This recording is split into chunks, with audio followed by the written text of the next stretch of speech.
again, I'm going to dedicate this video to the topic of split ends. I've gotten a lot of questions and comments on this topic, so I think it's important to cover the facts in detail.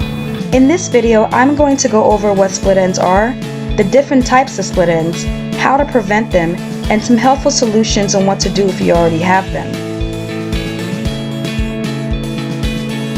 Split ends, or a scientific term, Trichoptilosis, is inevitable for anyone with hair. It occurs when there is any type of damage to your cuticle. Damaged or missing cuticles leaves your fragile cortex exposed. Without the proper amount of protection from your cuticle layers, your hair strand will begin to split into 2 or more sections. Split ends are not necessarily just a split in your strand. On a microscopic level, it's really a very rough tear in your strand, similar to what it looks like when you break a wooden branch. That's why when you have a lot of cuticle damage to your ends, it appears more frizzy and bushy. Splits in your hair can come in all shapes and sizes. Here's an illustration of most of the different types of splits that can occur in your hair. Most splits start out as single splits, but then they evolve into either a triple, feather, tree, double Y, long, or a deep split. This progression is inevitable, but can be substantially slowed down with proper care and treatments. I've isolated a few types because through experience and research, I know that these are the more common and the most visibly noticeable splits to occur on an otherwise healthy head of hair. Many of us, especially those with kinky or curly hair, have visibly seen these 4 common types of splits. A hair strand split into 2 on the ends is the most common, and quite honestly is part of the natural process of regular wear and tear that your hair goes through. Usually more complicated splits start out as single splits. FYI, your hair never really splits into 2 equal parts. One branch of the split is usually a lot thinner than the other. Tapering occurs when one of the branches, usually the thinner one, breaks off. What's left behind is a thinner hair strand starting from where the branch broke off down to the end of your hair shaft. The longer or straighter your hair is, the more noticeable tapering is. I'm not sure of the origin of this false myth, but many of us still believe that you must trim or cut your hair when you have split ends, to avoid the split from traveling up the entire hair strand. This is simply not the case. First, when a split occurs, it never really happens down the middle. One branch is often thinner than the other, and because of that, the thinner branch usually peels away and breaks off. You can pamper and take care of your ends to substantially slow down the process of forming new splits. So rather than trimming your ends 4 times a year, with proper care, you can stretch that out to twice a year. Incomplete splits or holes occur mid-shaft. Think of it as a split that has not completely formed separate branches yet. These occur a lot with naturals that often wear their hair in tight puffs. If worn too tight, the area of your hair that is in contact with the hair tie becomes weak and experiences a lot of cuticle damage. Because this damage is occurring mid-shaft, the split will usually start off as an incomplete or a hole. The thinnest branch will break off, leaving a very thin and weak section mid-shaft and a new deep split. Single strand knots are extremely common with those with any type of texture in their hair.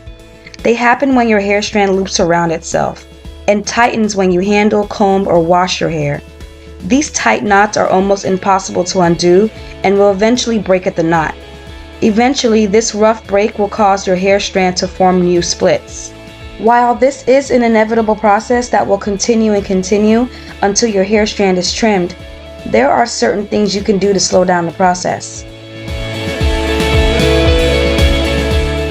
Split ends may occur for a variety of reasons. A few of the most common reasons, which I'm sure you're all aware of, are color treating your hair, relaxers, frequently applying heat to your hair without the use of heat protectants, hydro fatigue, and rough handling. Apart from that, honestly, split ends, or better said cuticle damage, is a normal part of wear and tear. That's what they're there for, to take all the abuse. The less abuse, the less damage your strands will be, and the more abuse, the more damage they'll be.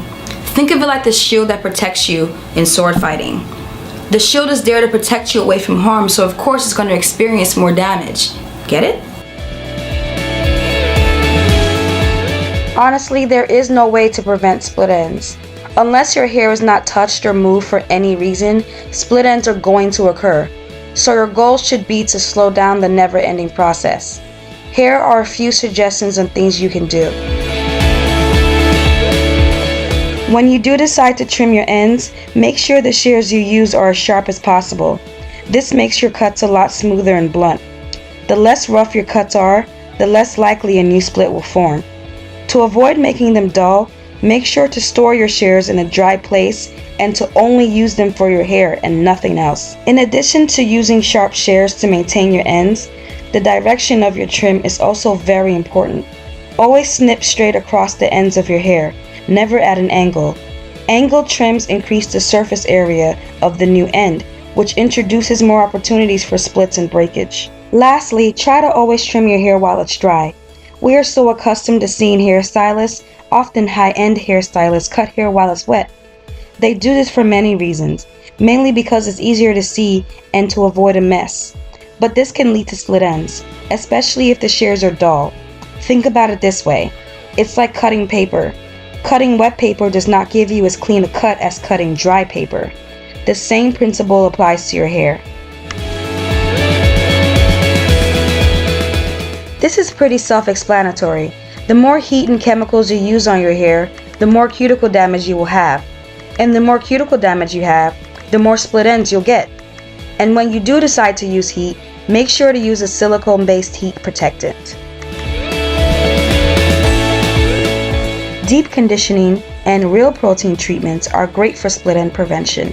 Real protein treatments strengthens your cuticles, and stronger hair cuticles will make split ends less likely to happen, while moisturizing deep conditioners help restores your hair's delicate moisture balance.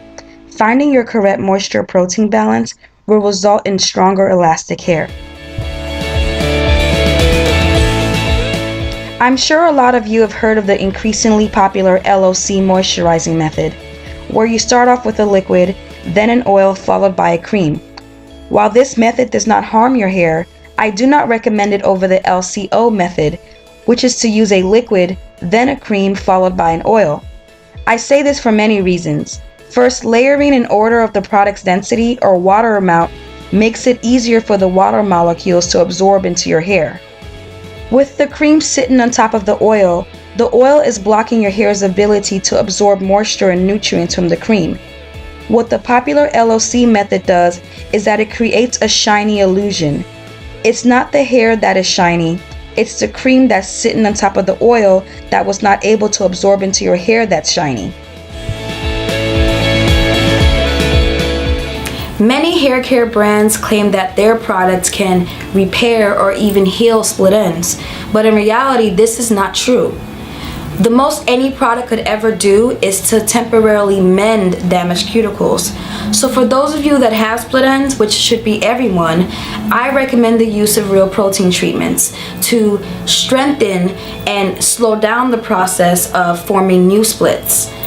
Also, trimming is really important, but if your goal is to gain length, you shouldn't trim your hair too often. With proper care, you should limit your trims to twice a year. And that's it. I hope this video was informative.